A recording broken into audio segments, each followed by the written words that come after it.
दोस्तों, कैसे हैं? उम्मीद करते हैं आप सब बहुत अच्छे होंगे। दोस्तों, कल मैंने आपको बताया था पादप अर्थात पौधों का वर्गीकरण खत्म किया था और आज का जो क्लास है आपका मुख्य रूप से ये चल रहा है जंतु का वर्गीकरण अर्थात एनिमलिया या फिर जंतुओं का वर्गीकरण। दोस्तों, मैं एक बात से आपको अवगत कराना चाहता हूँ, जो जंतुओं का वर्गीकरण है ये कई सारे तरह से किए जाते हैं, लेकिन हम आपको कई सारे नहीं लेकिन कुछ न कुछ जरूर बताएंगे। खास तौर पर देखा जाए तो जो जंतुओं का वर्गीकरण है इसका दो तरह से किया गया है। एक शारीरिक आकार के आधार पर, कैसे? एक शारीरिक आकार के आधार पर, लेकिन यही दूसरा आता है शरीर के बीचों बीच के आधार पर। दोस्तों, शारीरिक आकार जो होता है, जो शरीर बना हुआ है, कुछ जीव का शरीर बहुत बड़ा होता है लेकिन कुछ का छोटा होता है, जो हम नहीं कर सकते हैं। यार होगा ही नहीं तो करेंगे कैसे, ये होता है। तो क्या होता है, शारीरिक आकार के आधार पर जो है दो भाग में बांट दिया गया है, एक सममित, दूसरा असममित। सममित मतलब क्या है भाई? आप लोग सममिति पढ़े होंगे, जब मैथ पढ़े होंगे तो सममिति में जो है एक प्रकार का कहा जाता है कि इसको हम क्या कर सकते हैं, भाग में बांट सकते हैं। जैसे एक बेलन है, क्या है? एक बेलन है, क्या है? एक बेलन है अर्थात सिलेंडर है, क्या है? सिलेंडर है। इसको हम बीचों बीच क्या कर सकते हैं, बांट सकते हैं। क्या कर सकते हैं? बांट सकते हैं। तो यह क्या हो गया, सममित हो गया। लेकिन कुछ ऐसे रहेगा जिसको हम बीचों बीच बांट नहीं सकते हैं। करा कि कुछ जंतुओं के शरीर के दो भाग में बांट सकते हैं। कुछ ऐसे जीव है उनके शरीर को हम दो भाग में बांट सकते हैं, चार भी भाग में बांट सकते हैं, लेकिन मुख्यतः कम से कम दो भाग में तो बांट ही सकते हैं। जैसे में स्पंज, इसको हम क्या कर सकते हैं, दो भाग में बांटा जा सकता और बांट भी सकते हैं। दोस्तों, अब आता है असममित की। किसकी बात आती है? एक सम्मित उसमें आ गया। अब आता है असममित। इसमें क्या होता है, इसमें नहीं कर रहा, कुछ जीव का शरीर किसी भी प्रकार से बांट नहीं सकते हैं। कुछ ऐसे प्रकृति में जीव मौजूद है जिसको हम किसी भी प्रकार से बांट नहीं सकते हैं, ना एक भाग में, ना अथा कुछ ना नहीं है, इसको नहीं बांट सकते यार। कितना बार कहें, उसको बांटा ही नहीं जा सकता। तो इस प्रकार से होता है आपका किस पर, जंतु का जो वर्गीकरण है शरीर के आकार के आधार पर। अब कह रहा है शरीर के बीचों बीच के आकार के आधार पर, जो शरीर का बीचों बीच हिस्सा है उस पर कैसे होगा। कह रहा है इसमें भी आ गया दो तरह, एक त्रिज्या समिति, दूसरा आ गया द्विपार्श्व समिति। इस सब के विषय में हम चर्चा करेंगे दोस्तों, ऐसा नहीं करेंगे, चर्चा करेंगे। असमित में भी क्या होता है कि नहीं किया जाता, लेकिन समित में क्या क्या किया जाता है। अब आता है शरीर के बीचों बीच वाला भाग में, इसमें क्या होता है कि कह रहा है एक आता है त्रिज्या समिति। दोस्तों, त्रिज्या कब होगा? जब इसके लिए सबसे पहले सर्किल होगा। क्या होगा? सर्किल अर्थात वृत्त होगा। वृत्त में क्या होती है, केंद्र बिंदु होती है। क्या होती है? इसके चारों ओर परिधि होता है। क्या होता है? परिधि। तो परिधि जब बिंदु केंद्र बिंदु होगा तो दोस्तों इसी में तो त्रिज्या न पाया जाता है, दूसरा में तो पाया जाता नहीं है। तो इसलिए जो है क्या हो गया, त्रिज्या सममिति। अब आता है दूसरा, क्या दोस्तों? आपका दूसरा मिल रहा है द्विपार्श्व सममिति। क्या आता है आपका? द्विपार्श्व सममिति।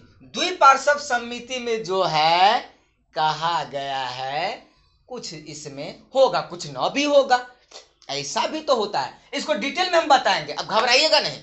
इसके एक एक बात हम पूरा फोड़ के बताएंगे, खोल के बताएंगे, ठीक? तो यहां तक आपको समझ में आया। अब आपको देखना है पोरीफेरा। क्या देखना है? पोरीफेरा। क्या देखना है दोस्तों? पोरीफेरा के विषय में जानना है। किसके विषय में? पोरीफेरा के विषय में। देखिए आगे क्या बता रहे थे, मैं पोरीफेरा बता रहा था हमको। तो पोरीफेरा में दोस्तों क्या होता है, इसमें कई सारे बातें शामिल होते हैं, जैसे कि जीव जो होते हैं, जीव का रहन सहन, उसका निषेचन क्रिया, और निषेचन क्रिया के बाद क्या होता है दोस्तों, निषेचन क्रिया के बाद जायगोट बनता है। क्या बनता है? जायगोट। जायगोट के जो कुछ लार्वा होते हैं पानी में तैरते रहता है, ये भी हम बताएंगे आपको।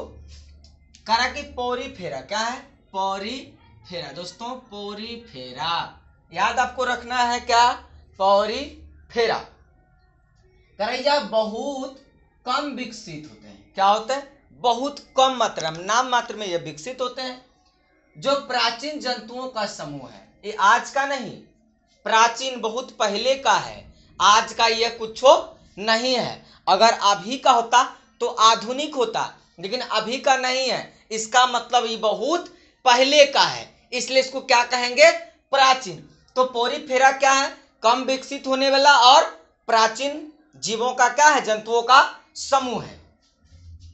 यह चट्टान या फिर किसी आधार से चिपके होते हैं, पहाड़ उहाड़ में ही होगा, चट्टान पत्थर उथर में चिपकल रहेगा, या फिर कोई और भी इसका आधार हो सकता है, इनका विकसित होने का ऐसा भी हो सकता है। इसका शरीर छिद्रिश होते हैं, मतलब इसका शरीर में छेद बाय छेद रहता है, से जाल दिखता ना वैसा नहीं, लेकिन छिद्र जरूर होता है। हम लोग का भी शरीर छिद्र है, लेकिन हम लोग का शरीर दिखता नहीं है। तो क्यों भाई, छिद्र नहीं है तो फिर पानी कैसे निकलता, पसीना कैसे निकलता है, इसका मतलब छिद्र है, तभी तो निकल रहा है, हमको दिखता नहीं है। कुल 5000 स्पंजों की खोज हो चुका है, वर्तमान में लगभग जो है 5000 स्पंज का खोज हो चुका है अभी तक। कितना, कुल 5000 स्पंजों का खोज हो चुका है हमारे सामने में दोस्तों। कहा कि पोरीफेरा जो है इस जंतुओं के कुछ लक्षण है, क्या है, कुछ इसके विशिष्ट लक्षण है, और यह विशिष्ट लक्षण क्या है दोस्तों, तो आपको देखना है।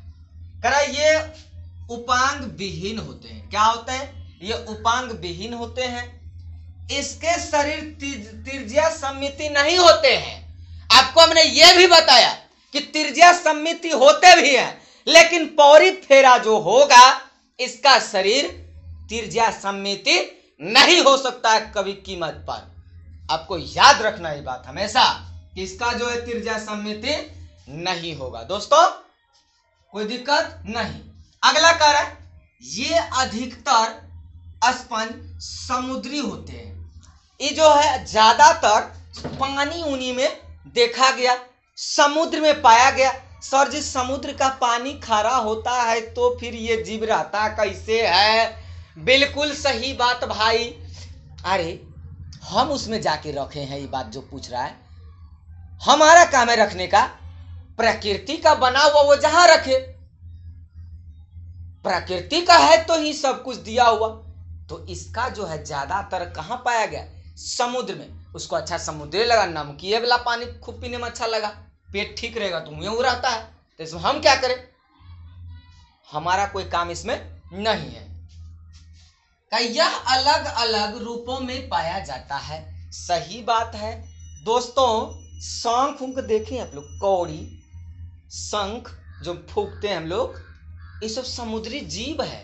ऐसा थोड़ा ना कि एकदम हड्डी है वैसा ही बिक रहा है बनाया, नहीं, उस शंख बनता नहीं है।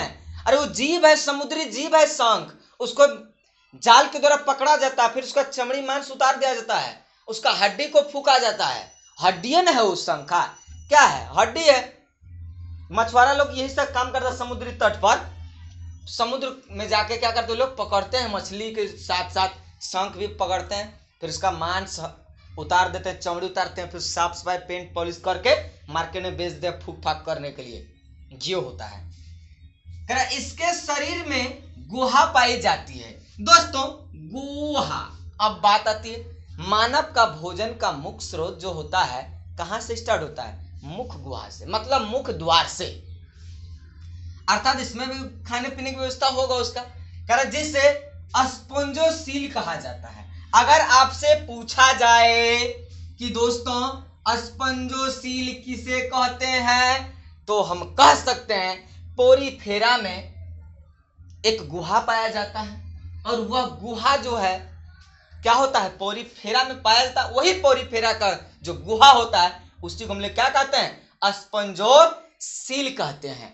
कोई दिक्कत नहीं, आगे बढ़ते हैं। इसके शरीर में बहुत से छिद्र होते हैं, एक आध दुगो नहीं, अनगिनत छिद्र होते हैं, अनगिनत, मतलब कि एक दुगो नहीं, बहुत सारा छिद्र इसमें पाए जाते हैं। दोस्तों छिद्र होते हैं, इसे अस्टियोल कहा जाता है।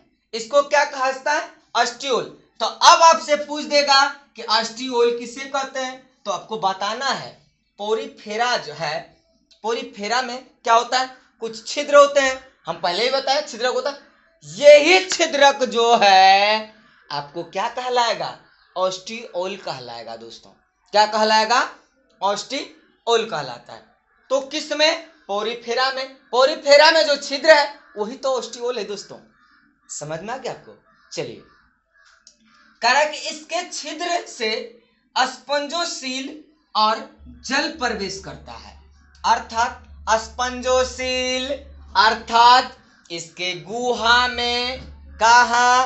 तो इसके गुहा में, यही जो पोरीफेरा में गुहा होता है, यही गुहा क्या कहलाता है? आपका स्पंजोसील कहलाता है। और ऑस्टियोल किसको? तो जो पोरीफेरा के छिद्र होते हैं, बहुत सारे छिद्र, उसको हम लोग क्या कहते हैं? ऑस्टियोल कहते हैं। अब यहाँ बात आ गई आपको कि कह रहा है कि इसके छिद्र में जो है स्पंजोसील और जल दोनों प्रवेश करते हैं। क्या करते हैं? स्पंजोसील और जल दोनों प्रवेश करते हैं, इसलिए उसमें क्या होता है?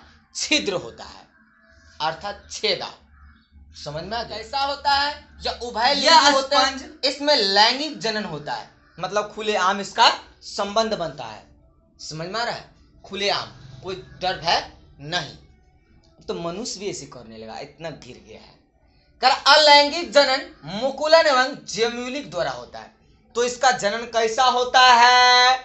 इसका जनन अलैंगिक और फिर अलैंगिक, मुकुलन या फिर जेम्यूलिक, इस प्रकार से इसका पूर्ण रूपेण क्या होता है।